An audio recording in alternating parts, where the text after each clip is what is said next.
a first place in the Athens Twilight Criterium, just coming back from a break from competition, but he's Check. 1, 2, 3, 4, 5, 6, 7, 8, 9, 10.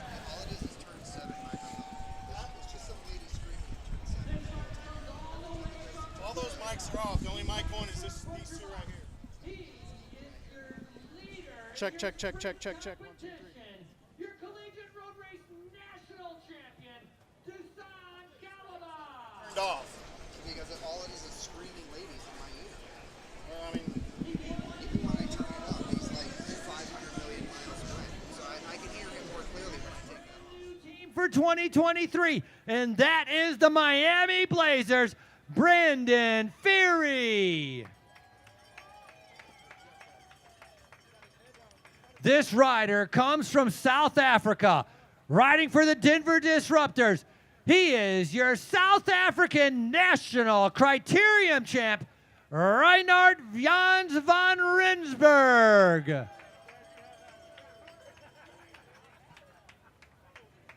Another national champion coming from Anguilla. Please welcome Hassani Hennis. Riding for the German team, DCC Alpecin. Well, guess what? He's your German National Criterium champion, Jonas Schmeiser. This rider rides for ACG. He's your U.S. Amateur National Champion, Michael Hernandez. This rider's one of the fastest riders in the nation. He won this race in 2021 and 2019. He's wearing the brand new blue jerseys of Legion of Los Angeles. Please welcome Justin Williams.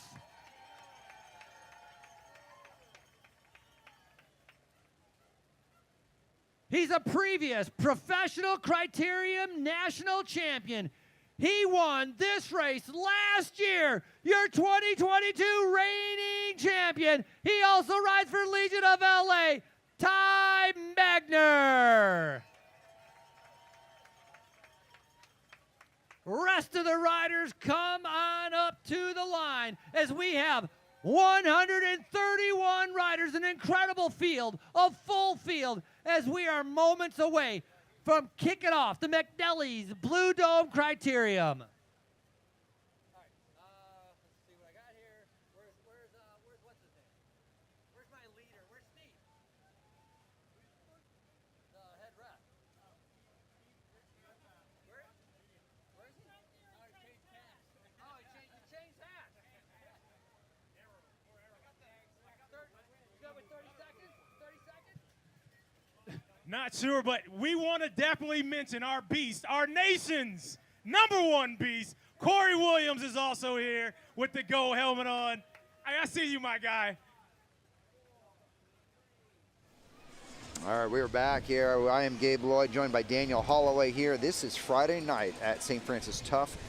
McNally's Group Blue Dome. Friday night in Tulsa Tough, a nice way to kick it off. We have returning champions coming to the line, as well as a number of national champions. But the story right now is whether or not Legion of Los Angeles can defend their streak here at the Friday night Blue Dome event. Daniel Holloway, thank you for joining us here. We've had a great women's race just come to the line. Kendall Ryan for Legion of Los Angeles, unofficially your winner, as we have a bit of a review occurring at the end of that race. We'll let you know as soon as we know what's going on. But this race is now underway. Daniel, we got ourselves full gas racing. What do you think the first few laps will shake out to be? Boogity, boogity, boogity, race time. I'm here for it. No, I like to see, I think the men are going to be very, very aggressive. I think there's going to be a lot of jockeying for position. You know, teams are going to be wanting to set the tone, saying, hey, I'm going to throw the first punch. This is going to be our race, and this is how we're going to race it. You know, this is our race, and you're going to race it how we want you to. So we're just going to see how that plays out. You know, these German riders coming here is a new element to this field. A lot of the American guys haven't seen them or, you know, their style of racing. So I'm excited to see how these guys get integrated and push the race in a different direction than kind of what we've maybe previously seen. DCC racing very well at our Armed Forces Cycling Classic last weekend, where they really took the race to the front and they really upended a race dynamic that Legion was trying to set. Now, Legion did win the first day of Armed Forces last week with Corey Williams, but Legion gonna come here tonight. They are the defending champs. They have Ty Magner. Before that is Justin Williams. Justin always very easy to pick out with his Red Bull helmet, and he was riding first wheel there. Now, this is interesting to see for me. I remember being in races in the past where these guys are just riding absolutely full gas, and it is completely strung out from the beginning. But right now, we are seeing 5 wide as we come through these races, and it looked like Brian Gomez on the inside, putting himself up the front. Rider for Miami Knights put himself there.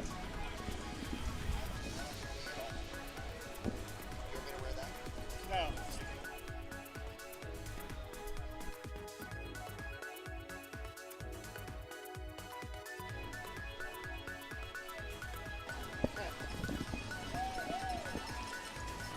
Our riders now coming through. We're looking at no laps on the count. Here's your defending champion, Ty Magner on the front. Riding nice low cadence, riding real steady state. Look at that. Is that Eamon? Lucas. Eamon Lucas going down already. He's got to be careful not to ride backwards or go backwards on the course. As close you could be, spitting distance, to the pit. And, by the rules, you do have to go, all the way, take the long lap.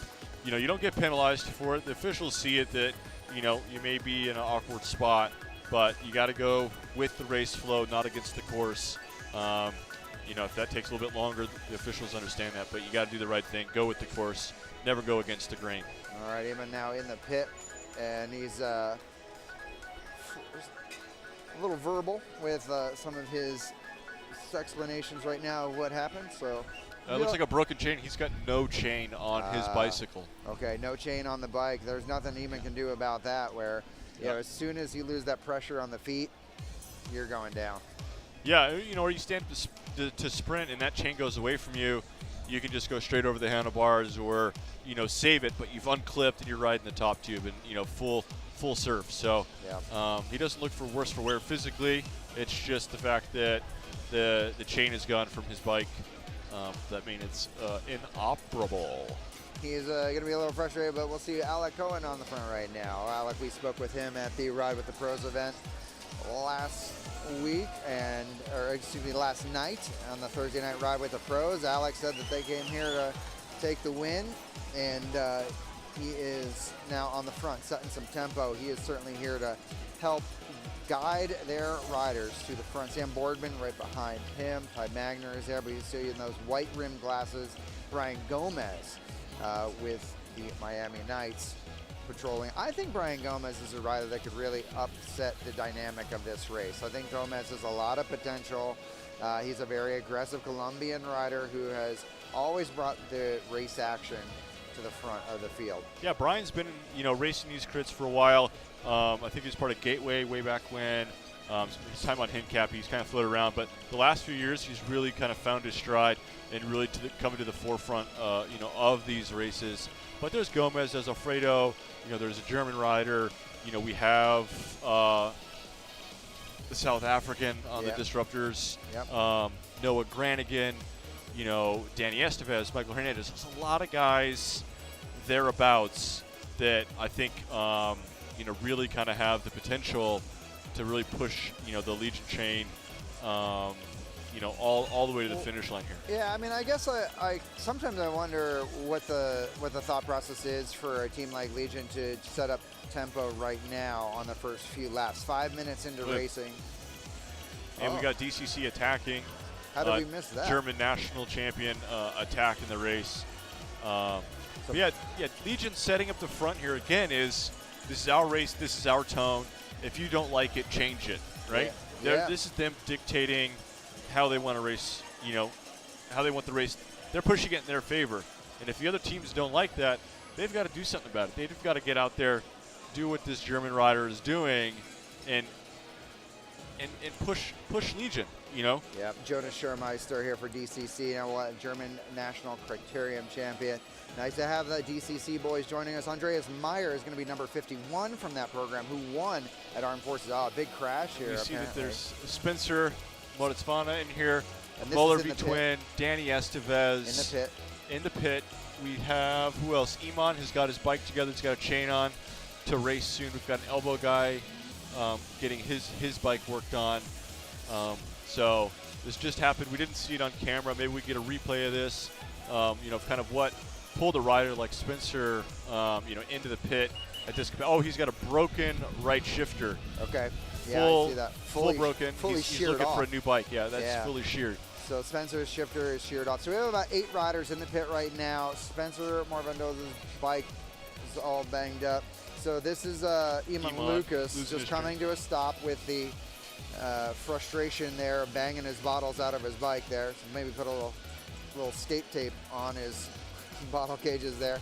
But we'll try to see if we get the crash on tape. Otherwise, back at the action. Maybe this is it.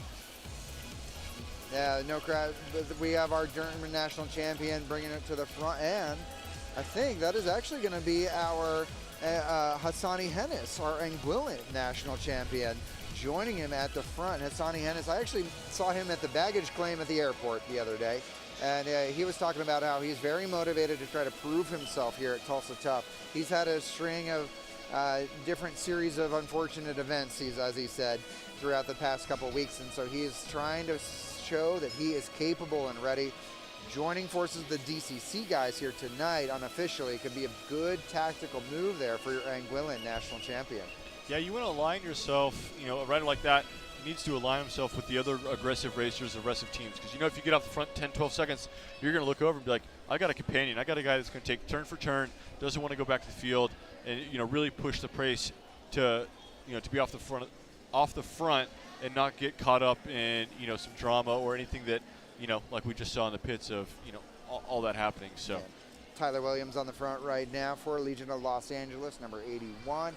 And you're going to see the DCC guys. So watch the German national champion. Look how far back he goes, if at all, to see where he recovers. That's going to be his tell of how fit he is. Right, so he was just off the front attacking the Legion of Los Angeles train. Then he got caught, and now he's immediately just sitting at 10th wheel talking to Andreas Meyer. To me, that shows he's coming into this race with a tremendous amount of fitness, and what we just saw was not necessarily an all-out attack. It was a test of the other teams. Yeah, and he's got his teammates surrounded in that, top 5, top 10. So when he comes back from a move, he's got a wheel. He doesn't have to fight for a wheel. He's going to look back, and his teammate's going to just open the gap, and he's got a safe space to pop in, right there in the front of the race instead of like getting pushed back and pushed back and pushed back. That just shows that team's organized, has it together, and very disciplined. Yeah, I also see Cesar Marte up in the mix there, right in the middle. So Cesar's a rider from New York City. He's got a little bit of, and this is Corey Williams coming through as well. We all know Corey. He's very distinctive in all of our races, but trying to look at some of the riders who maybe can upend the apple cart of some of that traditional control that we've seen in some of our fields.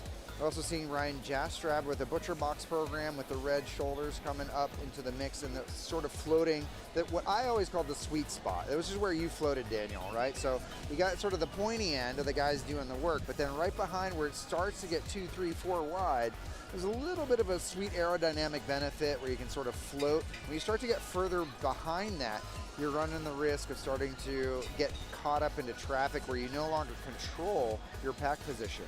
Yeah, there's just a lot of yo-yoing, behind probably 25. A lot of guys that are coming from 40th, 50th, they do a big effort, and that's just where they end up, right? They're trying to tuck in before a corner, or that's where they just hit fatigue and says, you know what, I need draft. And they come in right at that 25th spot. So if you're in front of that, but behind 10, that, anywhere from 10 to 20, that's in that kind of neutral washing machine where you don't get a lot of that from the back swell fatigue, and then you got the good guys that, want the rest, that's where they want to envelop. So if you can kind of control that gateway, you're kind of staying out of both the front 10 accelerations, and you're staying out of that, back half accelerations and a lot of position fighting. right now in the field dynamic, it is still together. I was watching riders as they came by us here at the neutral pit, and at the back of the field, a lot of coasting, a lot of comfort, a lot of guys taking sips of water as they come by the downhill section by neutral support, showing that, you know, race dynamic is steady. There's not a lot of changes in speed that are going to necessarily negatively affect the legs. Spencer Morvendoza back into the neutral pit, shaking his head, saying, no, this isn't quite right. So we may be seeing the end of the night here for Spencer as he's coming off course for Miami Blazers. Now that could be bad news because they are bringing home, they brought to this mix both Brendan Fury and Danny Estevez, two very strong finishers, but they need riders like Spencer in there in order to help defend the pack position as you get deeper into the mix. And he's looking, you know, over here, we're right by the pit so we can kind of watch, but he's having a cleat or, broken pedal issue at the moment. So, if you have those resources, they're on a large team, having a spare set of shoes never hurts. Mr. Danny Summerhill coming to the front right now. He's the leader of your ACC. He's on screen. And he is now out of the saddle, Mr. Summerhill. We are talking to him. I think there was maybe a preem on the line because that's the only time we see him really go after some laps like that in that way. Yeah, Danny's MO is kind of those sneaky points, sneaky preems, relatively easy. Danny just likes kind of that game. But, he's got an opportunity, Craven is a master technician, master tactical guy. He's kind of the conductor of the team, if you will. That it's, even though we saw Danny with a solid gap there, if it's not your tactic to exploit that gap and put the gas on, it's very disciplined for Danny to look back and be like, I could put the pressure on, make teams work, but that's not our team tactic, even though I would love to just go, really hard right now. At the moment, that was Dusan Kalaba, who won actually aggressive rider jersey, I believe, last week at the Armed Forces. And Dusan is, I've been told that he has a background in a little bit of motorsport as well. So we'll see if he brings that to our race here tonight as far as smoothness on the bike. A lot of times riders who have ridden motocross in the back approach turns a little bit differently, but they're always smooth because smooth is fast no matter what discipline of sport you are coming from. Looking at some field dynamic right now with our drone shot overhead, and we have Legion back at the front with some control. A lot of riders still together, still chilling out. Frank Treviaso here with the pink helmet near the back, just showing us that this is not panic time. This is hangout time for riders like that. Frank is one of the most experienced athletes out there, still showing us what he can do. Yeah, and with his age and experiences, he could move around this peloton, delicate dance. He can go back to front to back, basically at will. And it's not using massive watts. It's really understanding the course dynamics and where he can just pick up 10 positions almost without pedaling, or with just 3 very curated pedal strokes. When guys are coasting, he just knows where to just go zip and, add some speed, coast around the outside, past 20 guys, like it was nothing. Yeah. Interesting. I was just looking at the Red Bull helmet of Justin Williams, and now we see the blue back there. He's a little further back than I would expect even a rider like Justin. He's sort of in the back of the washing machine mix in a spot where I would say you can't really control your pack position quite as well. Now, Justin is a very skillful rider where he could probably maneuver much better than I ever could, that's for sure. But, it's interesting to watch a rider like him be in that position, because in the past when I've seen Justin get that far back, it's a little bit of a tell that maybe his legs aren't quite where he wants them to be, especially when the rest of the team is very well organized up at the front.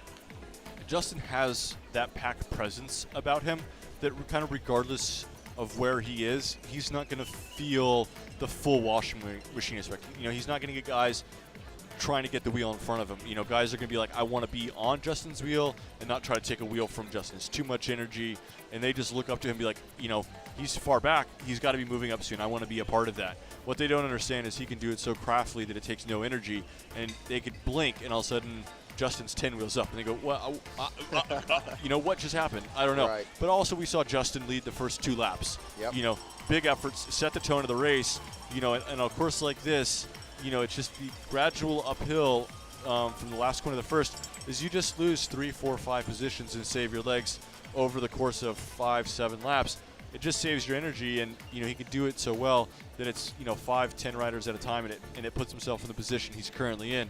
But again, he can read the race, read the tempo, and he can even communicate to his guys, hey guys, just come off the pedals here for a half second.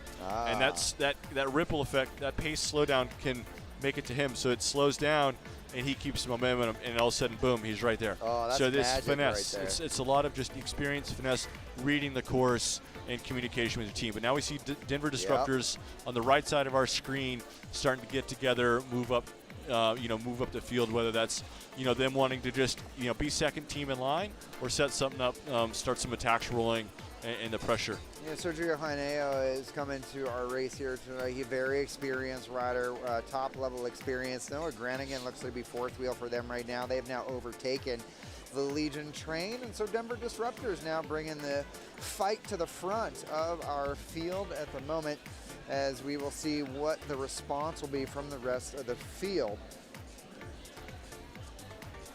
And that is Juan Arango. So an Olympian from Colombia on the track. Juan, a very experienced, savvy rider. Great to see Olympians joining us here at the front of the field. And Juan Arango now going to keep the pace high for our Denver Disruptors. Checks the shoulder as he comes by us here.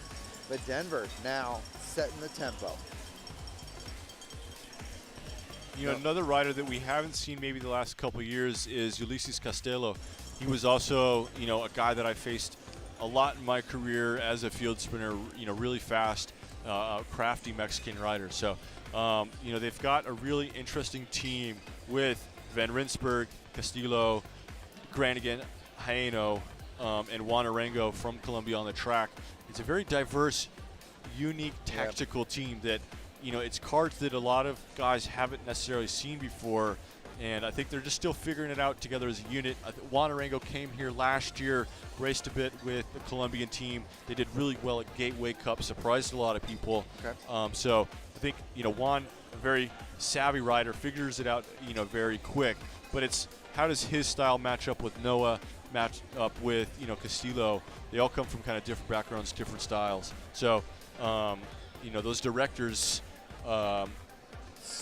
Swain Tuft and Sebastian Alexander, with those two NCL programs, are bringing their experience to these guys to bring in a team that can really start to exploit their talents against kind of this known American peloton. Tyler Williams for Legion of Los Angeles now putting himself back on the front. It was an interesting disciplined response by Legion there over the last lap, just to slowly bring it back, using the course to their advantage, using their speed through turns to bring back the move rather than pedal strokes to bring back the move. And the response from the field was interesting as well, where you saw a lot of more I was watching more pedal strokes come from the other teams just to position themselves.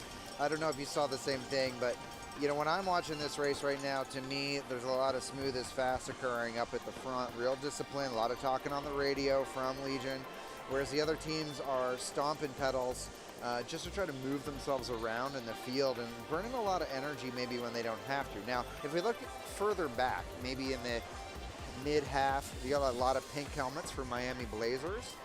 And hopefully a program like that with the good, strong finishers like Brandon Fury and Danny Estevez are saving themselves for the final third of this race right now, doing what they need to do in order to stay out of trouble and have as few pedal strokes as possible to get themselves around this course. In a team like that, I mean, it's very easy, very easy tactic. You can look up and see, all 6 Legion or 5 Legion are at the front.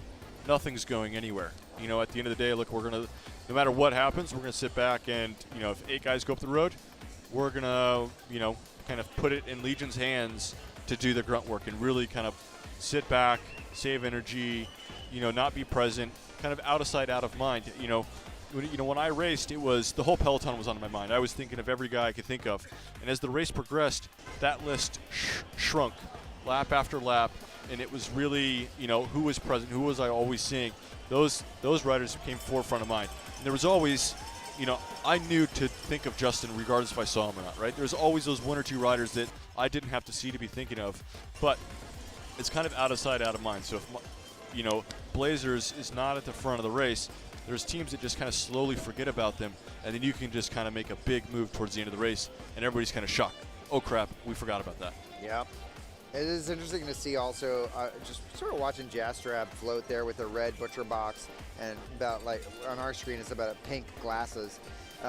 Butcher box shoulders there, just floating really casually up near the front. Ryan Jastrab coming to us with a lot of, goals. He has a lot of goals in this race, and he would look to back up a lot of his aggression. Now here we see an overtake by Denver Disruptors one more time. A little bit of chaos there as they exit that turn. As we're seeing Usilis Castillo, the rider you were just talking about, you said that he is a good sprinter from Mexico. He is now on the front setting tempo, and the mix of riders into the Legion of Los Angeles train has now been pretty drastically disrupted with Denver Disruptors. I think that might be Noah in there as well, and then the Andreas Meyer potentially. Yeah, number 51 is going to be Andreas Meyer, your winner on the second day of the Armed Forces Cycling Classic last weekend. Yeah, we can see, Denver, coming to the front. We saw it a few laps ago, 3 or 4 of those guys come to the front. And similar as a sprinter would potentially use a preem to test distance, test his legs. Hey, what do I, how far can I go from, or, not go from? What is this corner like at speed? A team like that can go to the front, and just ride 2-3 hard laps as a test. What is it going to feel like towards the end of the race to do our lead out? Give some of the lead out guys a feel of, where can they coast, where do they need to go hard, and kind of start to figure out their stuff. Go do 3-4 laps, get a feel, and then go back and hide. Sure. Yeah, I mean, it's sussing out the course and also starting to figure out how they're going to ride at speed a little bit later on. But we're not seeing some other riders like Clever Martinez, for example, of Miami Knights, putting himself up near the front. That looks like Spencer Morvendoza putting himself up the front. I think that's Spencer. Yeah, he's got his, whatever he had going on, figured out to get himself. And that's, again, another reason why we may have seen that team midfield, maybe not executing they want, because one of their team leaders was in the pit figuring their things out. So they may have had to go, hey, plan B, or we got to figure something, hit the brakes on, what we're thinking of doing until Spencer gets back in the race, or we know if he's is or isn't getting back in the race. So now that he is, we might see them be a little more active.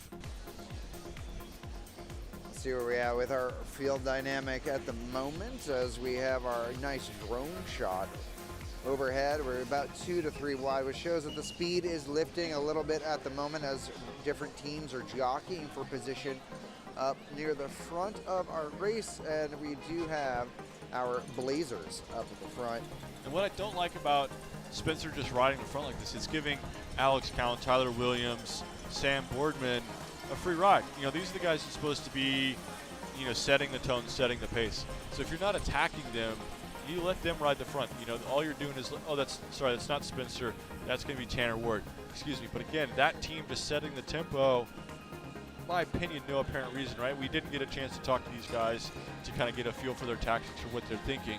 But as I see it right now, you're just doing their work. You're giving them 2-3 extra laps towards the end of the race with a little better legs. They need to be attacking, this train and getting them to fall for the bait, do some accelerations and not just ride an easy tempo. And if Tanner's up there, he's got to get his guys got to go up there and build a train, not just him solo. He's not really doing much to get his team anywhere, further along in the race. Okay.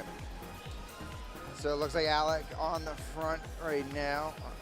H&P drone shots coming to us. Looks like these guys in the middle of the bunch, though, out of the saddle, desperately trying to move themselves forward in just trying to use this longer back or sort of final third section of the course where there's a few more opportunities for pedal strokes to come around.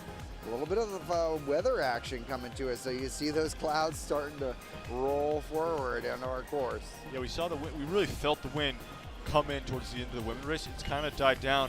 That weather system is just ominously hanging out there saying, do you dare us? Do you dare us come near you?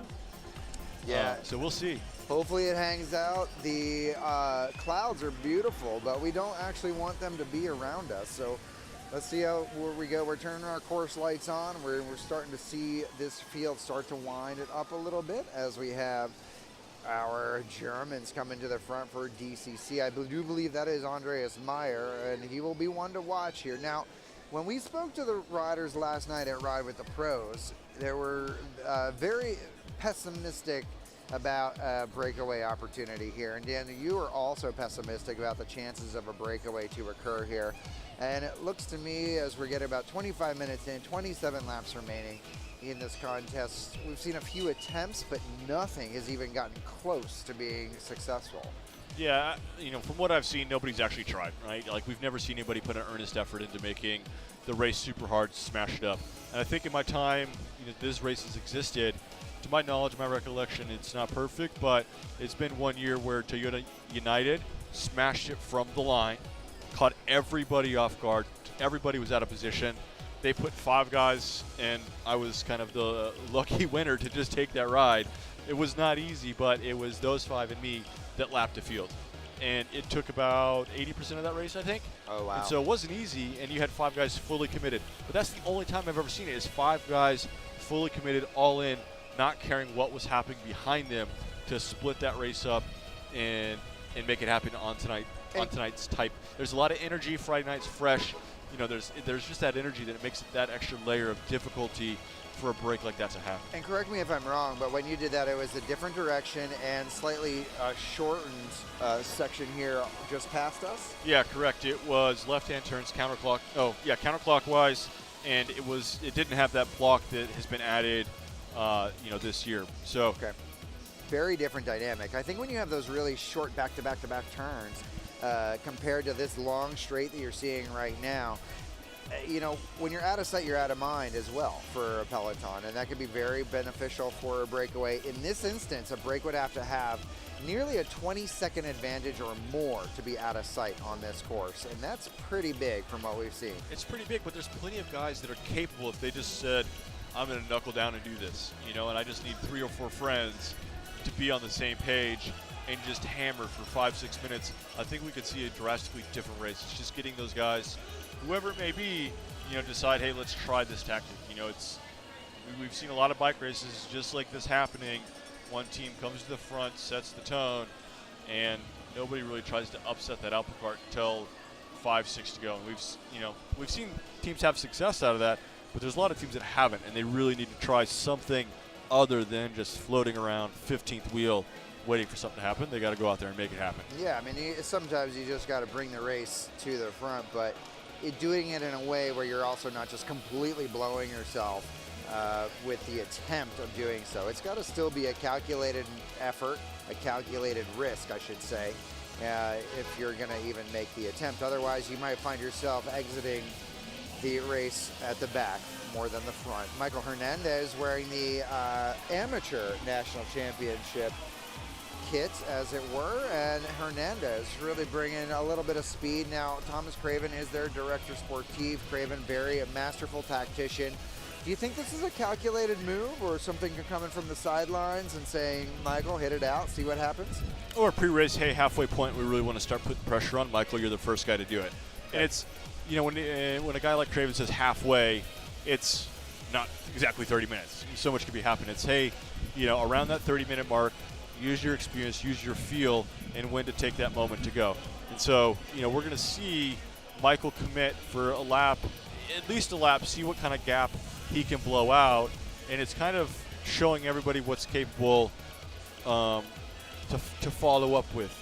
And so for him, he's just got to knuckle down, put his head down, and this is his kind of all-in moment. What he's hoping for is somebody else can go join him to give him some help. But what's also very interesting to me is Legion not giving that much of a leash. Yeah. You think a team that size with that much confidence would give a bigger leash, kind of dare some other teams to go across and have share some workload, but to only give 5 seconds, 7 seconds is a strange tell. Other teams in the past, United Healthcare, for instance, would be like, one guy, give him 30 seconds. Let him have it. We can really save a lot of energy, but to just match him, give him 7 seconds and match, you're still wasting, some energy as Legion. So if he were to gain a DCC rider or a Blazer or a Butcher Box with some potential, or a Miami Knight, that would be really good for him. But I think he may actually still need a Legion rider in that mix in order for it to have any semblance of hope, or would Legion still stuff it back and try to force a field sprint? What really puts Legion on the back foot, if there's, again, the breakaway is matched by the numbers of Legion, right? So, Okay. Legion is pretty happy if it's 3 guys, potentially 4. You start getting 5, 6 riders, and now it's one-on-one versus Legion. That's something they have to be a lot more mindful, a lot more careful of on the leash they give. Okay. Well, Hernandez's body language is telling me that he is pulling the pin on the effort. Softer on the pedals, taking a drink from the bottle, now checking the shoulder. Sir Michael Hernandez will be returning to the field, and now he's up on the hoods, and he will wait for the reabsorption to occur. A little bit of shuffling of the deck, and we'll see if we have a counterattack by anybody else from the field. Here at Tulsa Tough Blue Dome here tonight. I'm Gabe Lloyd, joined by Daniel Holloway, and this is the first night of racing, which means this is also the American Criterium Cup that is occurring. This is St. Francis Health Network bringing us our action here tonight. Big thank you to the St. Francis Health System for making tonight possible, and all of the amazing sponsors that have helped to allow this to be the place to be. I'll tell you what, looking around the course, you can see the crowds that are on the fence, and it is true, ladies and gentlemen. If you did not come to Tulsa tonight, you have most certainly missed out on the best party in bike racing in America this evening, as you have thousands of people here, and we are going to see some We can really start the wind feeling pick up. The sky's getting darker. But what is interesting, and we're going to see from the USAC officials shortly, is there's lightning in the distance. And if that starts getting too close, we're going to have, that's up to them to call. But, as, you guys watching, you guys may not be able to see everything we see here, but there's lightning pretty far off. And if that's moving towards us, things may change here. So touch and go. This is information the riders are going to be getting from their director saying, hey, be heads up. This is what's happening out there. Everything could be changing shortly. We may get a 5 to go, 10 to go way sooner than we anticipate, or we may put the race on pause. Yeah. It's happened at Tulsa before, where we've had full rainouts for 2 hours as crazy storms have come through here, like they do this time of the year. So, okay. Yeah, We'll see what happens. it can change really fast. Sometimes I would actually be directed in my day to attack now and try to establish a move before the rain came, so that then you already have a wee bit of an advantage before the turns start to get slick. When the rain first starts to hit is when it is slickest. It's an ice rink, especially if Tulsa hasn't had rain in a few weeks. All that grime kind of builds up, sits on the surface, and it takes 5 or 10 minutes of a good rain to really wash it, and it to be relatively grippy again, all things considering. And that's just like if everybody's watching Drive to Survive in the Formula One stuff. There's a lot of communication of rain in 5, rain in 10. And there's a lot of strategy evolution going on when to make decisions. And yeah, like you said, there's some directors that are really attentive, saying rain's going to be here in 5 minutes. Let's smash, get to the front, string it out. That way, when it becomes an ice rink, you're in the best position possible and not taken out by somebody else who's not accustomed to the situation or Right. taken aback by it. Because midfield becomes super, super dangerous when you have those first 10 minutes of rain. And that's the moment where riders need to start to shuffle themselves to the front to preserve them own selves. It looks like we got a Legion rider coming into the pit here. Flat tire, Flat rear wheel. tire there. Tyler Williams. For Tyler Williams. So Legion down a rider. We'll see if anybody comes in. There we are. Tyler Williams getting a new rear wheel from his team. Not panicked about it in any way, shape, or form. His team there to help him out and put a fresh wheel on the back for Tyler Williams. Williams in a key member of the lead-out train here tonight, so he will be certainly needed to be back in the race in order to execute the full plan. He's their wild card. He's the guy that can work with Sam, work with Alec, at the front of the race, set the tempo, chase stuff back. But he's also the guy that you don't want an 8-man move. Because he'll work it, and he's really fast. Yeah. So he's their joker, in that team that if people want to get super aggressive and race, he's their one guy that can really match, play tit for tat, and then also be really dangerous if that goes to the line. That's That's Hernandez and Summerhill going off the front now. 2-up attack. I love these. you know you have somebody with you committed. Yep. When you flick that elbow, you know that guy's coming through same pace with the same goal. That's always a great feeling to have, to do double-up attacks. Super popular in Europe. And they're really fun to watch when, especially if you have a couple teams that are willing to do the 2-ups. It could make for some really fun racing. Well, I sort of watching the dynamic there as Hernandez goes back and somebody else. So there may have been ACC points on the line that we may have missed here in the booth.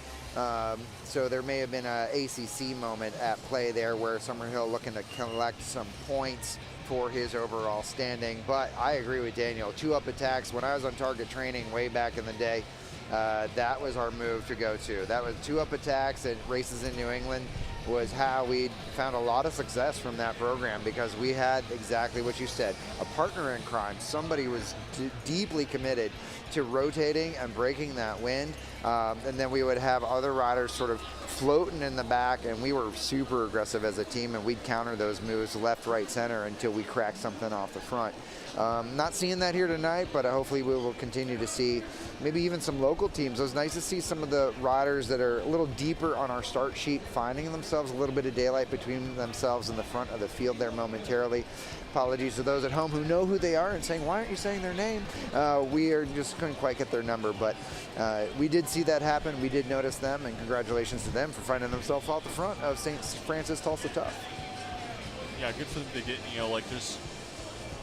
I'm seeing a lot more team organization. Clearly we see Legion at the front 6 in a row, but you're starting to see 3-4 riders together at certain parts of the field. That's just teams organized, and they're just comfortable being where they are because they're with friends. They're with their teammates.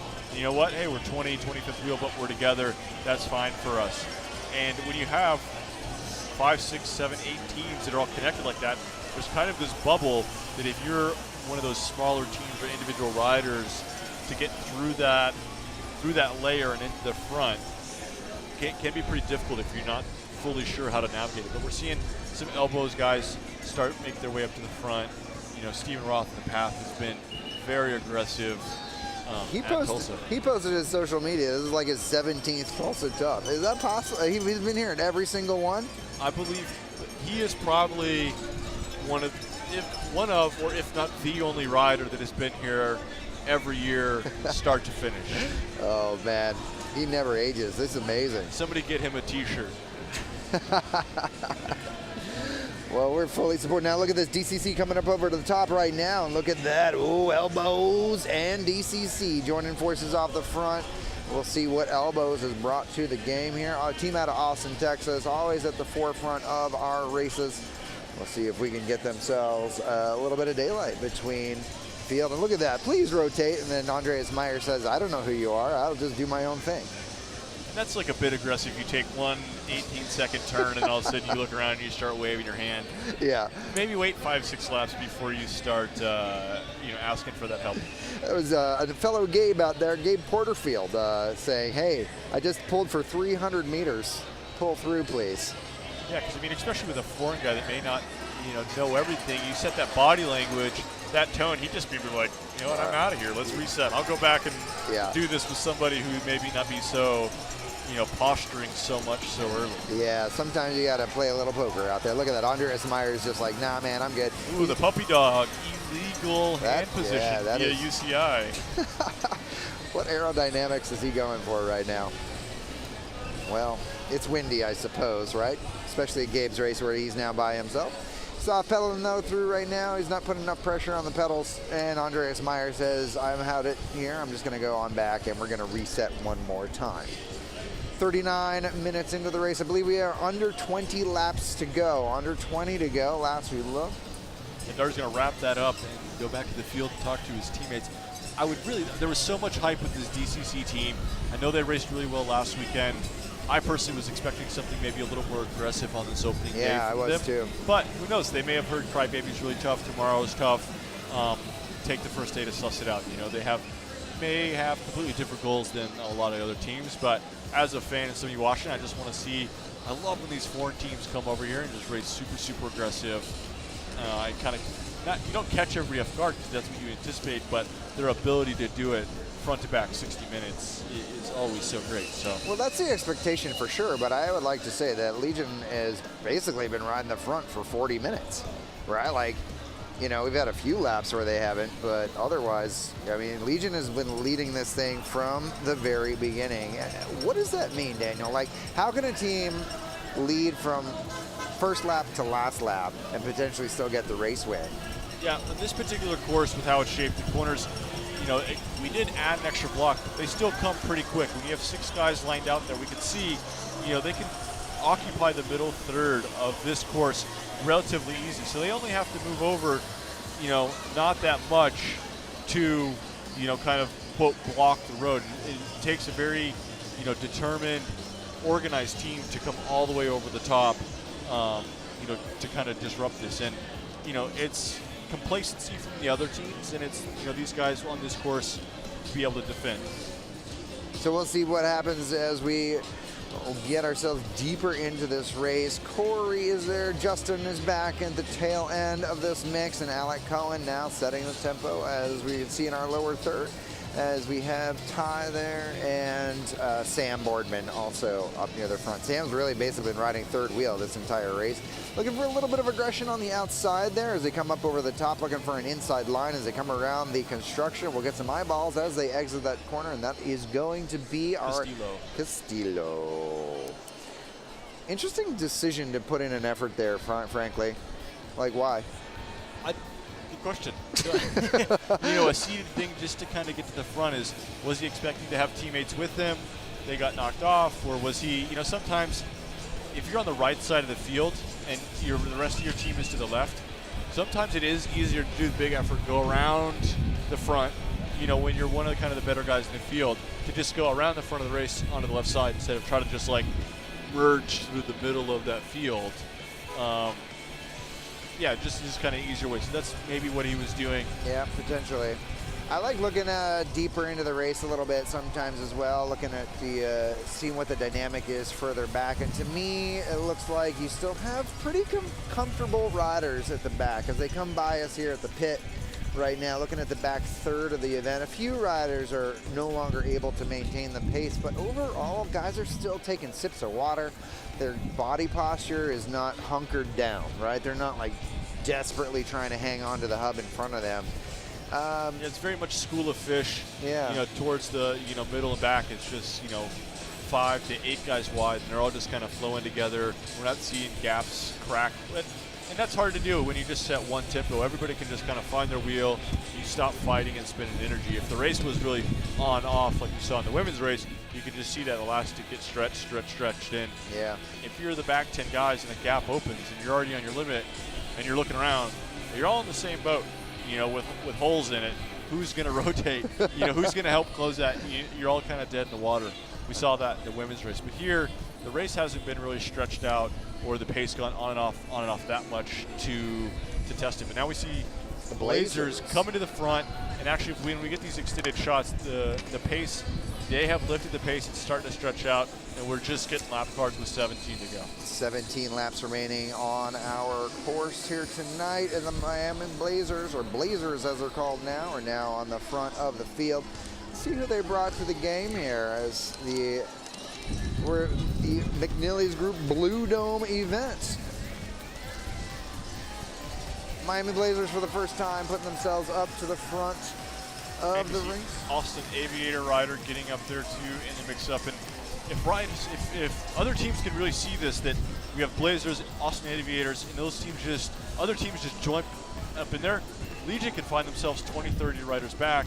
And as a collective looking at that, that's what you want to do. You want to try to push Legion far back, start attacking, get them on the back foot, gaps open, and really start to put pressure on.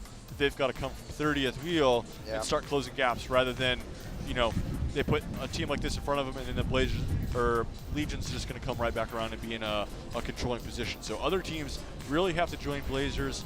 The DCC rider here and Connor Solly from the Aviators. We have Noah Granigan, it looks like, from Disruptor. So more of their teammates have to get up there really quickly and start, putting pushing Legion back naturally because Legion's going to want to stay together. Yep. But you can see Alex is, probably got the call, hey, move the team up. And he's going to go out the side. Tyler Williams is going to jump on his wheel and start moving that squad up. But Blazers are really going to try to bring it to it right now. I think that we're seeing Tanner potentially from Blazers lifting the tempo. You got your German national champion, Jonas Schumacher, in the front as well, sort of rotating in the mix. The back of that Blazers train, you had both Estevez and Fury. So of course, this is not a lead out by any stretch of the imagination, but it is a test, right? It's a test to see if they can affect this race in any way, shape, or form. Looking at the back third of the race, some gaps are starting to open. Yeah, we can really see Blazers is up the pace. This is going from that school of fish of 5 to 8 guys in the middle, going out towards, it's single file, till about 25 back, and it's starting to get only 2 wide, 3 wide as guys really have to fall in line to get in the draft to save that energy. So Blazers can't be disrupted by Alex, being there, or the ACC rider. That's just he's there. He's German.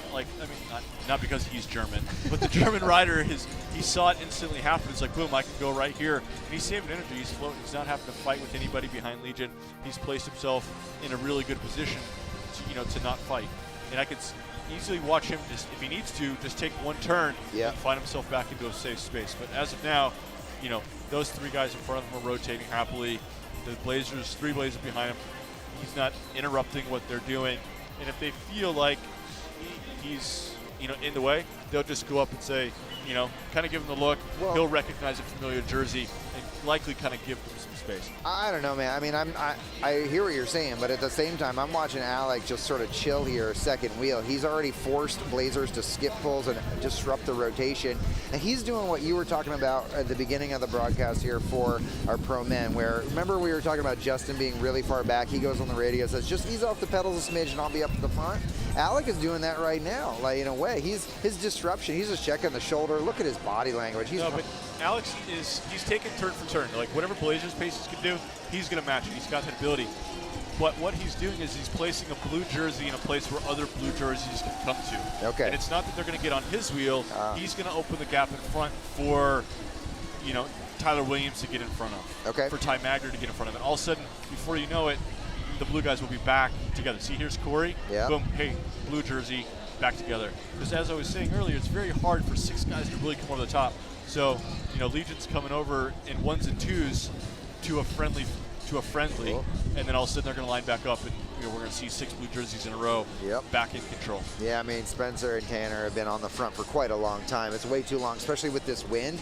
I guess I would have expected shorter, faster pulls at the front if the expectation was to really shred something off the front. As it stands right now, I mean, he's doing a nice job rotating at the front here, but I mean, Tanner Ward for Blazers, he's now been on the front for at least 3 laps, and and he's their Sam Boardman or Alex Cowan rider, right? If we're going to go match teams, right? That's what his role is going to be: is to take these big long turns up the pace, and at 14 to go, you kind of want to move the pace from the last one and increase it by 5K an hour into this is now the speed for the next part of the race, and it's only going to get faster from here on out. So that's what the Blazers have done. Okay. Saying Legion set this pace, we're going to up it, and that way there's going to be less swarming, anything happen going to the finish. Now the Blazers are in their position they want to be in. The pace is up, and it's going to be harder for other teams to get to the front, or they're going to spend so much energy to get there that it's going to be easier to maintain their spot. yeah, it's just interesting watching sort of that field dynamic and not seeing other teams like Miami Knights really we haven't talked about them at all. I mean, I just saw Clever roll by. He looked comfortable, but I wonder what their play is tonight. Be really patient. It's like, hey, we have to pick our moment from 5 to 3 to go, and when we're going to do it, we're in. There's no messing about. There's no tempo. There's no soft pedaling, trying to find how do we extend this. It's 3 laps, all out, do everything you can as long as you can. Okay. That could be their tactic. And the problem is if you have two or three teams trying to do that, it's who gets there first. Because if you do that, and Legion's lined up like this, and Blazers lined up like this, now you're 4 teams back, and what are you going to do? 70K an hour for 3 laps to get back into position. Yeah. It's not going to happen. I mean, Van Riesberg from Denver Disruptors wearing the South African National Champions jersey. I mean, he was in the World Tour last year, racing for Lotto Soudal, and before that he was on Team Quebecois. So, I mean, that guy certainly has the horsepower to just ride. I mean, this is a 0.7K lap.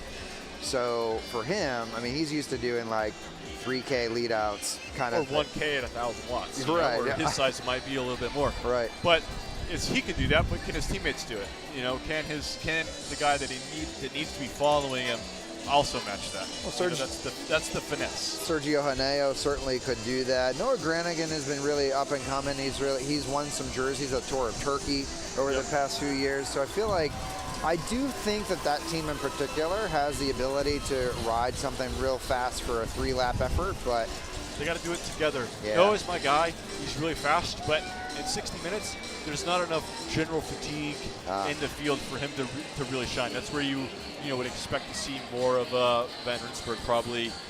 That's just kind of where the difference comes in at this level or this distance of a race. You know, I think we're going to see more of Noah on a course tomorrow, or even Crybaby Hill, where the fatigue really kind of sets in. That's where Noah becomes really fast. Yeah, I mean, in our intro today, we talked about the elevation shift on the finishing straight, but we're talking 4% at the kick. Yep. You know, I mean, for all intents and purposes, these guys at this speed are sort of cruising up that, right? And if you're able to keep your momentum, you just kind of flow it up. Where it really stings is if you're out there by yourself, 3, 4, 5 laps later, you don't have anybody to help carry momentum up that hill. It really starts to wear on you. All right, well, Corey Williams is with the gold helmet at the end of that train right now. My man Connor Sally right behind him. Connor now a local rider here in Tulsa. He's won a number of notable races in his day, but the wheel they're fighting for right now is that GoPro with the gold helmet of Corey Williams. A lot of fighting going on right now. Yeah, you're really starting to jockey for position, kind of claim your stake, and it's kind of a battle of wills. And you need to be in position that way. If and when a team just decides to go full, you're in position to match it, and not be too far back when that pace hits, and you just can't make up ground no matter how strong you are. Yeah, sure. Well, the team of Corey and Justin Williams at the front right now. Alec Cohen doing what he does best, which is just sort of setting some tempo. And you're looking at that washing machine effect right behind. So last, half lap, I was talking about how Connor was on the wheel of Corey. And then all of a sudden, Connor is now 7 wheels back from Corey. Yeah, you can see he doesn't have any teammates around. So when you don't have any teammates, you don't have any help protecting spot. Yeah. So when Blazers is there, shows up as a team, and they all kind of, quote, work against you, it's not worth the energy to continue to fight. But we see Dante Young, fourth wheel of the Blazers. You can see him talking to his teammates, and he's kind of road captaining. He's communicating what the sprinter's telling him out towards the front of the chain. Yep. And now you see Van Rensburg with the Disruptors really starting to captain that team into position. Again, like in the women's race, what I would really love to see is teams ride next to Legion. Make sure that say, hey, teams are here, and they have to ride faster and faster and faster. Again, right now, Borden's really comfortable. Tyler Williams is really comfortable. Alex Callan's really comfortable.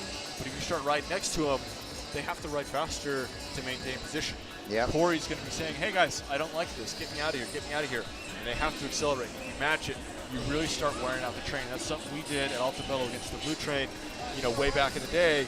Aldo said, hey, look, we can't just sit on the train and fight. We got to ride next to him, make him start riding faster, longer, and that's how we're going to beat him. And once we kind of perfect that as a small squad, game changed.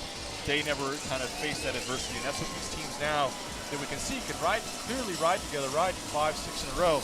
They need to start riding next to the Legion train, not behind it. Yeah, I mean, that's the thing I'm seeing as well, that we got the pink helmets of Blazers, we got the DCC shoulders in there, just riding next to each other. We've got to start to do some drag racing here, as you were just talking about, in order to really affect it. Here it comes. We got the Miami Knights coming up right next to it. Maybe they're listening to you talk to them in the broadcast here tonight, because we may start to see a little bit of drag racing coming up and around with the Knights starting to bring it with Gomez. Now we're looking at almost single digits for our race. That is Brian Gomez. In fact, with the white, he's checking the shoulders. Gomez, one of the most powerful riders in our field here tonight. And let's look and see if we can. Alfredo and Clever Martinez. Martinez is right there. Clever, oh man, Clever raced at the Velodrome last week in T-Town, and Clever did this like seated acceleration that was just unreal, man. Like, Clever's got some real good leg speed right now, real good power. He also raced with us at Easton Twilight Grid and Tour of Somerville, and man, he was just in control. So I really love to see what Clever can do tonight, even if he's working for somebody else like Alfredo Rodriguez. As long as he doesn't sit up too soon, you know, they could have themselves a good finish. Yeah, and you know, not to play on his name, but Clever is a clever rider. There's been a lot of time racing against him both on the track, you know, and in these crits. He doesn't have this massive power. You know, he's a smaller guy, but he's really efficient. He knows really when to move, how to move, and it can just be so unassuming because of the size of him. So Yeah. it's really cool, and that's a really key player for that Miami Knights team, for a guy to be in that position to just be able to move around with ease like that. So we have a little bit of action on the front of the race from our German national champion. It sounds like we got ourselves a little bit of little fun stuff happening here locally that we're going to be letting you know about here in a second. Our big ride, Ghostland Observatory with sports and DJ Ika live at Cannabis, Saturday, June 10th. So if you're here in Tulsa, I guess that's the place to be. You know where you're gonna find me, Daniel? At the Cannabis? Cannabis. That's where I'm gonna be. That looks fun. Look at the stars coming out of the skulls. That means fun is happening off the charts. Make sure you get yourself there Saturday, June 10th. That's tomorrow night, after party, presented by Flywheel. Thank you guys for supporting the Tulsa Tough. Can't wait to see you guys at the Ghostland Observatory tomorrow night. This is Friday night, though, right now for our Tulsa Tough Blue Dome event. Big thanks to St. Francis Health System for being the presenting sponsor. And we can see the paces come up. Like, it's ballooned out. We're getting that school of fish again. It's back to being 3, 4, 5 wide, especially as we get towards the middle of the field. So Legion's back on the front. The paces kind of come down a bit after, you know, a little bit of shuffling. And all that students are resting. You know, these other teams really need to be attentive, see this, and begin to challenge them at this 10 to go. You know, as we see from start, we've seen these guys right in the front. So fatigue does accumulate, Right. but now they really need to test them. You know, now they need to be at above threshold and really testing, you know, these first 3 riders from Legion that have been riding. Yeah, I mean, I actually thought we were seeing that as we were going into the concert information there, because we had the German national champion from Schirmeisler of DCC coming to the front there in Miami Knights. We got real excited talking about Clever there for a hot minute, and you know, the pink helmets of Miami Blazers were starting to put themselves there. I also now see the blue helmets of American Cycling coming to the front with our man Danny Summerhill, who has enormous potential here. And Hernandez, but ooh, big crash. Oh boy. This is 8 to go. I'm not sure if there's free laps, you know, where this is going to lie, but we see Castillo on there, a lot of individual riders. German rider on the far left of the sidewalk walking off. Iman Lucas has been caught up in this, American Cycling rider. So this is why you kind of try to ride as a team towards the front and avoid these, you know, these things. So you know, some of these riders, that's Dante Young. Yeah. Is that Brendan Fury? Wow. You know, now you guys have conversations of you know, who did what, why. Yeah. So Jamie Castaneda is the one these guys talking need to be, to them. you know, if they're, you know, no offense, but if you're not bleeding heavily, these guys need to be attentive and, you know, start to get themselves out of the way and off the course. But a lot of these guys just standing around is going to have an impact. That's Summer. Is that Summer? No, that's not Summerhill. No, here comes a crash. From the inside. Yep. Oh, right there. Ooh, overlap of outside. wheels. Front third of the race too, like just sort of the weird, awkward moment of the washing Miami machine. Blazers, or a Blazers rider that might have been the first one, but you can see an American rider, American Cycling rider, Yeah. you know, waving his hand as it, you know, what was happening there. But Let's see if we get guys into the pit here. Looks like our field is all regrouping as we come back. Now, I'm not sure if we have the opportunity for a rejoin here, because generally 7 to go, you shut the pit, but yeah, our officials now telling these riders who are ready to jump in to walk themselves to a different place on the course. we'll keep you guys informed as we see it. But right now on the screen, we got Denver Disruptors on the front, I believe, trying to really upend the momentum here. I don't know if any of the Legion riders are actually affected by that race, but this is going to be really tricky for these guys being thrown back in to the field here. They're thrown in at a very short moment on the course where riders are transitioning from turning right to turning left. So we'll see how that plays out. Alec Cohen on the front right now on screen. Sam Boardman, second wheel. These guys have about a half a lap before they're going to start to see the rejoining of a number of riders who are currently in neutral pit, getting themselves sorted. Looks like you will see the rejoin by these riders who were in that crash. Rider number 9, Hassani Hennes, the Anguillan national champion, involved in that crash. There we have some eyes now on the pit. You can see all these riders. Now this is it. The pit will be shut after this, so any rider who is not thrown in at this point in time will not be permitted to enter the race. So anybody who needs some further assistance they'll be going to Sound Pony a little bit early tonight. That weight gets busy there. Here comes our lead Audi coming through, our lead motos, and that means that the race is now here. Here we go. We got our Sam Boardman on the front, and there they go. They throw them in, and our pit is now being executed. Looks like we got a Denver Disruptor in the pit very late in the game. Is that Noah? Oh no, Noah Granigan, one of the best finishers for Denver Disruptors, now in the pit.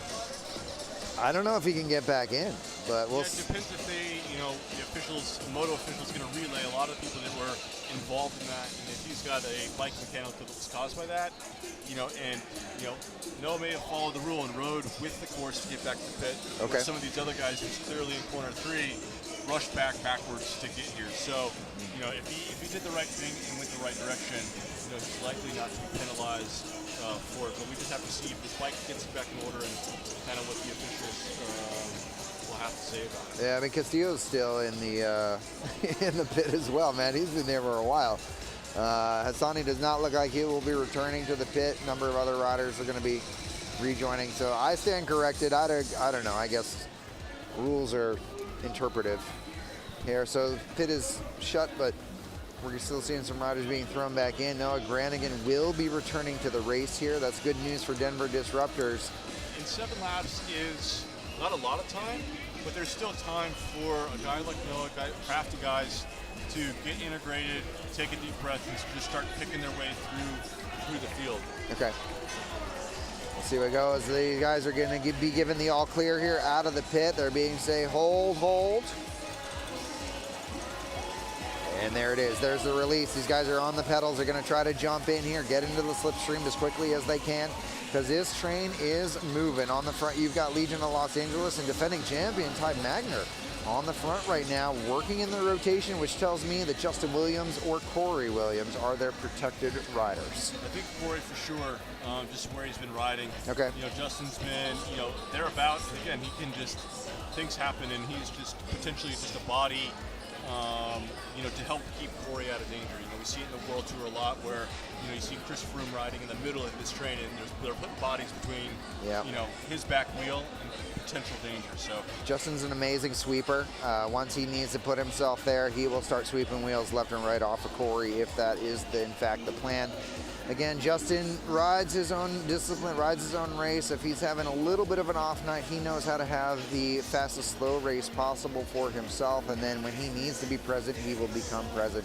Meanwhile, at the front, Sam Boardman is there looking back. We're seeing the DCC Alpecin shoulders of that German squad coming up. I'd love to see them start to challenge and do a bit of drag racing. But here they are. They're moving up next to the train, right? Yep. They're getting next to Corey, making him uncomfortable. Corey's relaying that up to his guys. Hey, faster. Get them away from me by increasing the pace. And that's what you want. You want to make Corey uneasy. You want to make that front train ride faster than they want to this far from the finish line. I like what Butcherbox is doing. They're organized. They're getting Ryan up there in a good position. They've been pretty ominous so far this race, but for such a team we don't talk about much. They're doing a really good job getting themselves in a really good position at a really good time. It's a matter of whether or not they can put this effort in at the right time. We're actually at 4 laps to go in this race at the moment. The guys now, look at the chins of the riders on the front. Left, right, left, right. They're checking, because they know that they're being infiltrated. They know that the teams are coming up on the hips. Look at DCC. Corey is now out of the saddle with that gold helmet, trying to insert himself back onto his own training wheel. Now, the Germans have just, like, sportsmanship, right? They're going to potentially allow Corey back onto that wheel. We got to see when they're going to really challenge it. 3.5 laps now to go. This is when the drag race begins. The Germans have that horsepower, we think. Yep. It's yet to see if they can actually execute. Big pinch point. And then we're seeing 4 to go, and Corey's only got 3 guys. This is a long way. This is going to really test their depth for Boardman, Alec, and it looks like Ty Magner. It looks like we have lost, Tyler Williams in some fashion here. So yeah, I don't see Tyler anyway. And we've lost Boardman. So now we've got 3.5 to go with just 2 guys. This is where communication is key. This is more, potentially Justin is reading the race from 15th wheel, saying, hey, we've got 2, how do we selectively give this up? How do we pass the baton to the Germans, call bluff, get somebody else to do it? Yeah. We just have to see, how it plays out. But right now, it's not falling into Legion's hands. Now Corey's opening the gap, potentially on purpose, to get riders in between him and his guys to create more lead out. Right. So we'll see how that plays. Look that may be too far back. Yeah, look how far back he went. I mean, Corey is now 15, maybe 12 wheels back. Let's look for that gold helmet. There he is. Oh my goodness. He's continuing to go backwards. What is going on with Corey? Yeah. So now, now it's on Ty, right? Ty's got to be like, hey, it's me, and feather it. And now he's just got 1 guy to shepherd him. But, if there's a guy that can float, it's Ty. Wow. And just because he's got 1 guy left, he's staying calm, he's resting, he's not fighting for anything, quite yet. And as soon as Alex pulls off, he's going to find a wheel and start to surf. But we do have Justin. Justin's still present. Justin's present. 10, 15 wheels behind. And there's not other organized teams except for DCC and maybe Butcherbox. So I'm seeing Miami Knights, though. Like Brian Gomez is talking to Clever. Clever is talking back. These guys have a bit of a plan. And American Cycling right in front of Justin Williams. Summerhill leading. Hernandez. We got a lot of fast finishers in the mix here right now. Noah, look at that. Noah's back. I tell you, plenty of time for a guy like that to find himself back onto his lead-out guy, Where's the rest of them, though? I mean, Noah's by himself right now. Yeah, this course, this thing, a guy like Heino and some of these other guys that aren't used to this, I guess, can be expending energy and they're not realizing it. And then all of a sudden, this pace picks up, and they're like, oh, crap, I'm depleted. Justin coming through right now. Williams is now your rider to watch for Legion of Los Angeles. He is surfing other trains. We're looking at 2 laps to go in the contest. 2 laps remaining. And Alec is just gritting his teeth. This is just all in, and he's got to commit. Magner is, checking the Jumbotron like a professional without fully looking behind. He can just peek up at the Jumbotron, get an idea of the lineup behind him. And it's really interesting to see, is he floating or is he just going to put the pace on? And, Justin said, hey, I'm 8th, I'm good to go. Another big crash, American Cycling rider. Yep. American Cycling rider back down in the back of the field. Another large crash. This is it for those guys. Those guys are going to Sound Pony right now because this race is over for them. Who's in there? He's throwing some swings against another Travieso is in there. So, all right, so we've lost a few finishers in the mix. I don't know if that's Alfredo, actually. Let's look at the front of the race. Ty Magner is there. He's your defending champ. You got the Germans right behind. We're going to be coming into 1 lap to go here momentarily. This race is just shattered, and here comes Brian Gomez with Clever Martinez. Justin is still there on Summerhill. Again, as we saw, it's a long lap. That extra block has added an extra dimension to the longevity of the lead out here, that Justin may have found himself in a really good position by reading this race really, really well. 1 lap to go, and look at this. Justin may have pulled off what he's doing. Ty Magner is on the front. He is going to drive this as hard as he can. Your defending champion now riding for his man. He does not know where his man is specifically, but he knows that Justin has the potential. Ty swings off. He looks over. He sees Justin at about 8th wheel. Justin can still get this, but look at the effort. Brian Gomez is drilling it. Clever Martinez, second wheel, and then you've got your DCC team right behind. Is this too early, Daniel? No. Alfredo has put the two Germans in between himself, and he's reading it. Yeah. And he's a rider that can go long. We saw him do Sunny King. He made a bluff, or he boofed it by celebrating too early, but that's a really long, hard sprint, and he's capable of doing it, but he's fighting himself back up to Clever's wheel.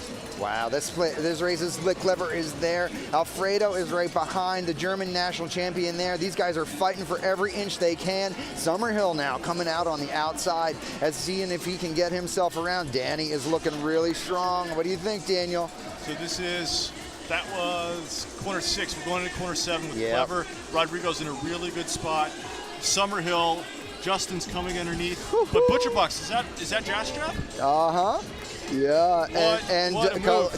Calaba, Dusan Calaba is coming up and around. This is the final kick to the line. Final 100 meters as we come Justin, out. here comes Justin. Justin on the outside. He's up next to Danny Summerhill. Justin is coming up and around, and Justin Williams, ladies and gentlemen, repeats as a champion here on Friday night at Blue Dome with Dawson Tuff, showing us how it is won. And I mean, Justin, full credit. Being patient, reading the race, understanding the course, and that could have been just played. Hey guys, do the lead out. Don't panic. I'm just gonna sit back. Don't worry about it. And that was just really, really class riding. Wow. And some of these other teams could have said, Legion's fallen apart, out of sight, out of mind, and kind of forgot about Justin. And that can leave the door open for him to pull a move like that. So that was just, hands down, great riding by Justin. Amazing. So amazing. You see that chain he's wearing tonight? It's the King. That's a King chain. There we go. Yeah, that's amazing to see. But if you put $100 on Danny Summerhill to make the podium again, you've probably made a lot of money, because that's what Summerhill's doing this year. He's putting himself on the podium over and over and over again. Yeah, so we're like Justin Williams, Dusan Kabala, and Danny Summerhill unofficially on your podium. That's just two guys watching a bike race doing that result. Amazing. Oh, look at that. That's an amazing moment right there. That's cool. That's sportsmanship. These two guys have a little bit of negative history together, and that hug just shows that we are all sportsmen here. We are all in this together. These guys are all friends when it comes to the end of the bike race. Everybody's celebrating the fact that Justin Williams, champion here tonight. Fierce competitors when we are counting down the laps, but when the race is over, these guys are all friends. Despite the social media rumors that you may hear about these guys, they all do have mad respect for each other, and they do all celebrate each other's successes. Yeah, when you do it like that, there's just there's nothing. That's you nothing can do. but That's respect, just, man. Yeah, the way he did that was very impressive, and adds just to his pedigree and his lore. As a crit racer in North America. Oh man, it's so cool to see. That was just great bike racing overall. I think we talked a lot about teamwork, team dynamics, etc. But when it came down to it, these guys knew themselves, and I really appreciate that discipline and that awareness. Daniel, you and I talk a lot about how you as an athlete, when you've won these races in the past, you had so much awareness of what was happening around you. That was displayed here tonight with Justin and a lot of the other, frankly, a lot of riders, I thought. I thought we saw some really good bike racing overall. Yeah, totally. And again, it's just like, I probably would have read the race very similar to Justin. That extra block added can really change the dynamic of the race. There's more pedaling going on than you kind of would assume or be led to believe. And that can just wear and wear and wear. And that's what we saw kind of happen to their train fall apart. And even, like I said, some of those later trains that popped up and tried to exist were probably caught off guard with the length of that total lead out and may have gone a little too early, where if they could have just taken a deep breath, they might have, something might have happened a little bit different. And I think we have Noah Granigan coming up here to talk to us a little bit about his view of the race here. Okay, cool. Well, we're going to do a little bit of reset here, and then we'll get Noah involved with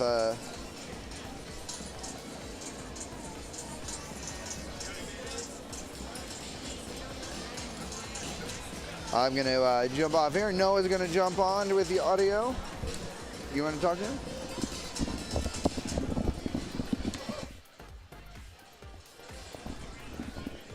How you doing, Noah?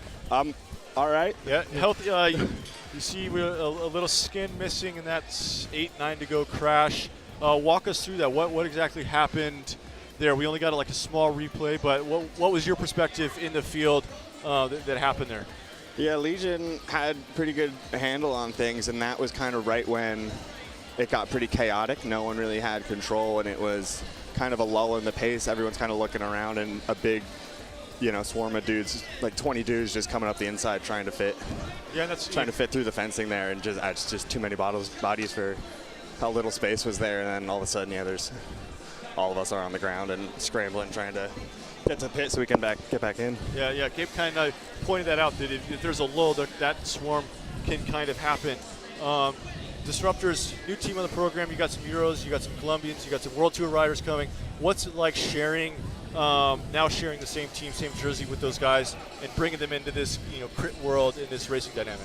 Yeah, it's pretty cool. We got riders from multiple continents coming in with World Tour stage wins, like winning Paris-Nice, like Sergio Henao, and the South African champ with Reinhard and Oscar as well. So we got like a good group of experience, but they're kind of new to the American crit scene, and so kind of just kind of meld that experience with just racing at such a high level with experience here in the crit scene, and hoping to improve through the weekend. Next two courses, as we know, get kind of harder and harder. I think that's where we're going to see some of you guys start to thrive and stuff. Can you give us some insight of what you guys plan on doing? It seemed like a lot of the teams are pretty mellow today. Are we going to see some more aggressive tactics as the days progress? What kind of insight can you give us? Yeah, today is such a fast day. It's just the wheels going so fast. So I think the harder the race is, the better it suits our team. So we're definitely excited for the next few days. Great.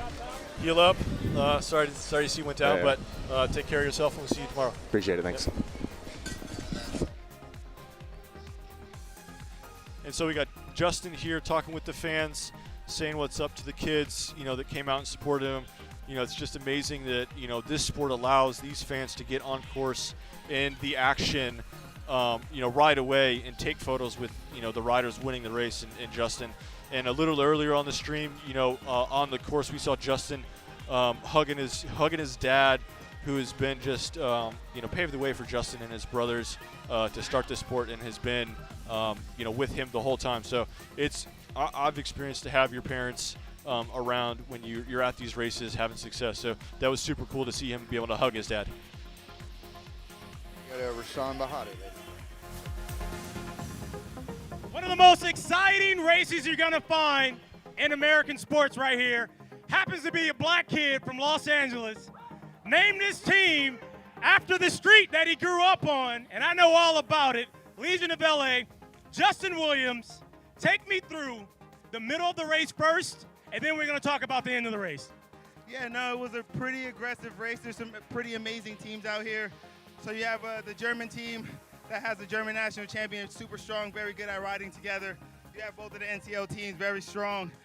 You have ACG, really strong guys. They know what they're doing. They're leading the series. And it was going to be a battle the whole day. You also have teams like Butcher Box out here that they know how to play their game. So they typically wait. So we took the front because we figured it'd be safer in the middle of the race. This course is pretty hectic. It's a little bit longer now out of turn 2 to turn 3. And that makes it a little bit more technical because people have more time to run up on the side of you. So we were dealing with that all night. We're trying to be patient and let teams come around and then reform at the front together. Our team is really strong, man. Like, they're riding at the front without me. I love being in the shit, excuse my language. So I love it when it's really choppy and people are running into each other. I can really choose my line and hold momentum. So I just kept doing that, and whenever we lose the front, I just take my time and get back to the front, and then, so that was the middle of the race. So we talked about you starting in the very front and just kind of checking things out and then moving towards, I don't know, maybe about 30 riders back, just to conserve. Is that accurate? Yeah, no, that's exactly it. That's the sweet spot. It's the most dangerous spot a lot of the times, but it's a sweet spot. Teams are riding a bit aggressive on our team, so I went to the front end and did some sweeping and got everything under control as I do. I tell you what, you had everyone confused. Your brother Corey is absolute nation's #1 beast. He smashes it. He won a race last week. You're not riding in the front. Everyone's scratching their head, trying to figure out what's going on. Towards the end of the race, the lead out gets kind of disrupted by so many teams. Your lieutenant stayed the course, stayed on the front, keeping the pace high, and you just methodically work your way back to the front. Take us to the last 2 laps. I mean, I learned that from Rasan Bahati, this man. Okay, interview's over. No, I'm just kidding. No, I grew up racing with Rasan, and he always told me to pick the most fastest, efficient line. And I only got like 3 weeks of training in Tulsa. I do a lot with running the teams that we own, so Miami, Austin, and Legion of Los Angeles. So I have to be very, very efficient with my training time. I got a little training camp in before. Last week I felt pretty good, spent 80 laps in the breakaway, which is not like me at all. And so I knew I would have decent legs today, but the way that the speed lifts at this race is so violent, I just wanted to stay in that top 30, pick my lines, and at the end, man, this is what I do. I'm a gamer, so it doesn't matter how much training I got. If I see the line, it's over.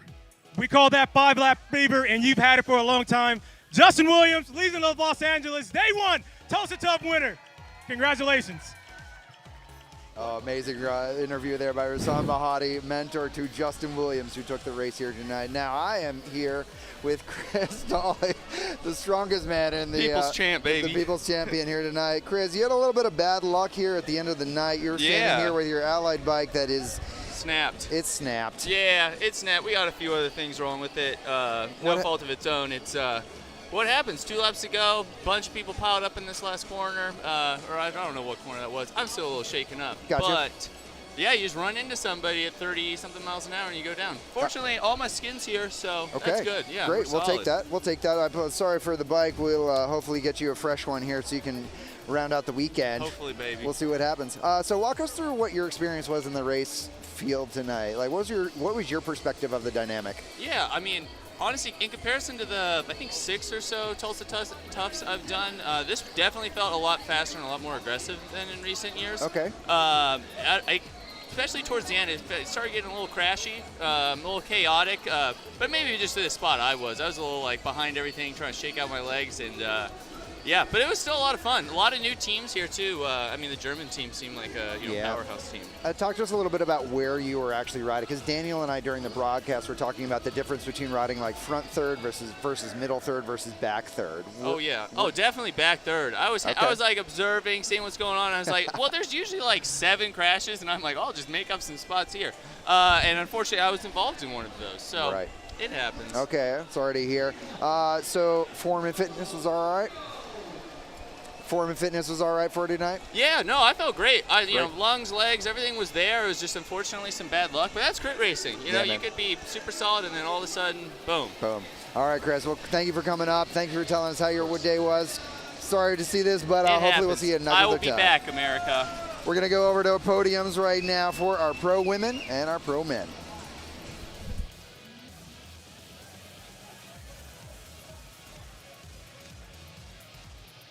Arms up in the air, your champions, the 19-year-old Olivia Cummins in front of Paulo Munoz and Sam Schneider. It's your Tulsa Tough 1, 2, and 3.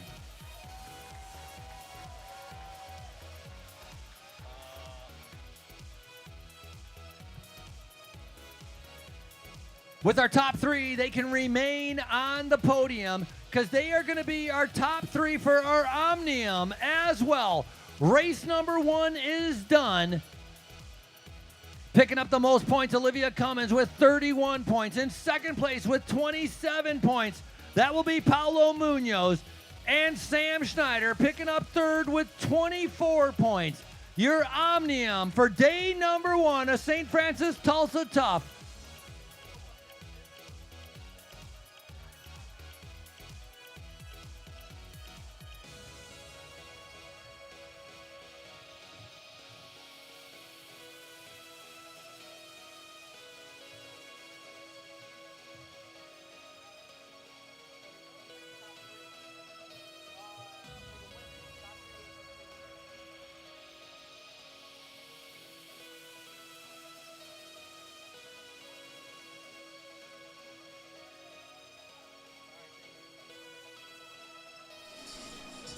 Olivia Cummins taking the win here with Paula Munoz in second and Sam Schneider in third. As we noted in the broadcast, Kendall Ryan did come across the line first, but we are being told that she was relegated for that move before the final turn number 8. We saw her come across. Daniel and I reacted to that move as she hooked Olivia pretty hard, as it were. So. And so Olivia now getting herself all situated. We're going to come ourselves, get our men's podium back around here.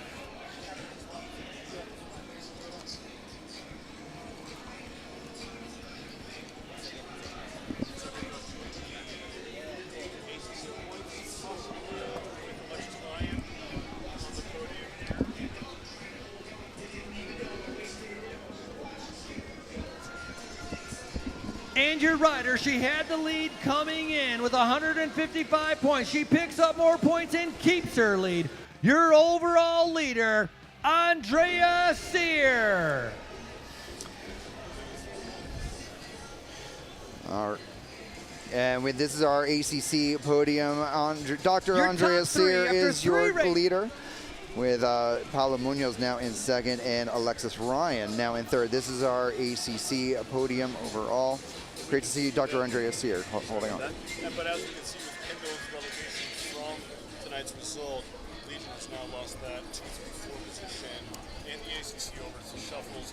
Not quite sure what 4-5 looks like, but that as ACC races move forward, they don't have that deck of cards to play as much as they did kind of going into tonight. As we move into future races, that can help Andrews here maintain that or not have as much pressure from one team that has that many riders stacked into position. So the ACC podium now complete. I believe we'll now be moving on to our men's podium here tonight. Welcome to our broadcast. I'm Gabe Lloyd. This is Daniel Holloway. We've been calling the action for you guys all night long. It's been a great night of racing overall. We're super excited to be here at Blue Dome. So many great moments are happening throughout the night, Daniel, with our women's races that we just did the podiums for. A lot of aggressive tactics through and through. So great to see that at the front of our women's peloton. Yeah, the women's race, it did honestly start a little slow. The action was slow, but it built up. We saw some teams really kind of putting themselves out there, testing some tactics. I really like Miami Knights, just throwing some shots, seeing what they can get to sick. DNA was really reactive. And we saw Legion, they're professional at keeping their composure, doing really what they know how to do. In the moment, I think, Kendall kind of ended up making a bad decision and got called for it, and that put DNA onto the top of the podium. I think that's going to do two things. It's going to light a fire under Kendall 100%, but also say, hey, I don't want to leave it that close anymore. We are not going to, we're going to go harder, earlier, and not leave the chance, not give anybody the opportunity to potentially come underneath us like what happened tonight. In the post-race interview with Kendall, she was talking about how she saw Olivia coming and sort of, not necessarily panicked, but she changed tactic immediately. They were riding for Sam, so Kendall was actually the sweep, and Sam was supposed to be the protected sprinter in that moment, but as she said to, I believe, Rasan in the post-race, that tactic changed there immediately. Unfortunately, she's now being relegated. Kimberly Lucy holds on to the sprint points for the ACC, so she will hold on to that green jersey. Yeah, DNA did a really good job protecting that jersey. I think using their energy wisely to extend that gap for Kim. We saw the riders getting second and third in those points too, building that buffer and also giving themselves more cards to play. If Kim gets sick or injured for whatever reason down the season, they've got other teammates in position with points to fight for that jersey all year long. DNA really impressed tonight with a lot of aggressive riding. They also soaked up a few preems for their effort. So they will go home happy, having gotten not only some preems, holding on to an ACC sprint, but also taking the overall race win with their young one, Olivia Cummins. Yeah, and Olivia Cummins has just been a really up-and-coming rider. Really developed a lot under that Lux development team with Boyd Nicky down in Southern California. It's really, disappointing to see a program like that, kind of fall by the wayside because we see the talent that's come out of it. All right. Now we're doing our women's highlights here. this evening. Starting off well with a lot of good formations. Great to have these HG drone shots. Yorali Salazar from Mexico was doing very proactive at the front. Leah Kirchman also active. Taylor Cook White from Miami Knights always present at the front. The DNA with those pink jerseys, always very aggressive, protecting that green jersey of Kimberly Lucy. We saw the rider number 1, Skylar Schneider, the defending champion, sacrificing herself for her team, but it was DNA that ended up coming out on top tonight. Great team racing, soaking up ACC points. Legion of Los Angeles tonight, they rode well, they rode smart, they rode where they could, but it ended up being all for naught, as we saw that be usurped by Olivia Cummins in the end. Nice finishing kick here as Kendall came across the line first. Olivia Cummins, your champion. Now in our podium tonight for our pro men, it's Justin Williams taking the fat tire beer home. Looks like Dusan Kalaba in second and Danny Summerhill in third. Yeah, it's gonna be. I'm pulled for Danny. We've been teammates. I've known him. We've been on the same development teams growing up, and he's just been so close this year. It's painful to watch as like a friend to him, but he's got 2 days to kind of crack the code, and I think once he does, we're going to see a really interesting part of the year. But we got to see him get set up. Hopefully the races can, like Noah said, start getting harder.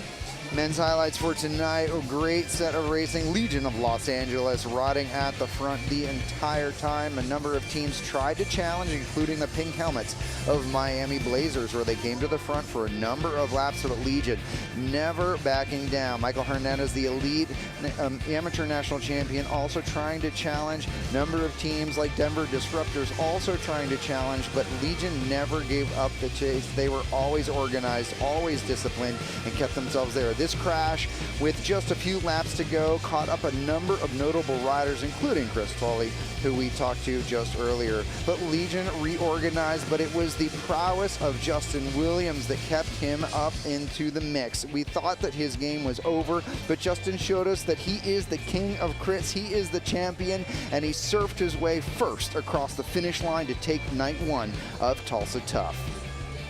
Yeah, it's going to be really interesting. Going into tomorrow, we saw Corey fade. That was unexpected for me. Normally he's just tight on that train, and he never really falters night 1. Now we're going to see Justin carry this jersey into night 2. Maybe Corey just had bad legs tonight. It happens. See how he recovers for tomorrow. It's a different course. It's difficult. And then, Crybaby Hill can really shake up everything. A guy that's in 10th now can win solo, and some of these guys in our top 5 fade. So really a lot of racing to come. I'm really excited to see how it plays out. Yeah, absolutely. There's a whole lot of great bike racing to come. That's why we do it every single night. You never really know what's going to happen. We can talk all we want about, assuming different things are going to occur. But as it sits, that's why we pin on our numbers and we line up every single night. Yep. ACC standings coming up here next, we're being told. We're going to run some ACC podiums here for our men's standings overall. Great to see them coming up. Looks like we have Alfredo Rodriguez in second and Clever Martinez in third. And Danny Summerhill retains his overall. Yeah, and Danny's been in this familiar position, quite often wearing a jersey, developing tactics around that to kind of maintain that throughout a series. So it can be frustrating to wear a jersey and never win a race. There's a lot of us who've been there. It's great to get that jersey, but to never, actually cross the line first can be frustrating. So he's going to want to do it. Absolutely, but we're going to celebrate his success here. He is wearing the leader's jersey. He's smiling big.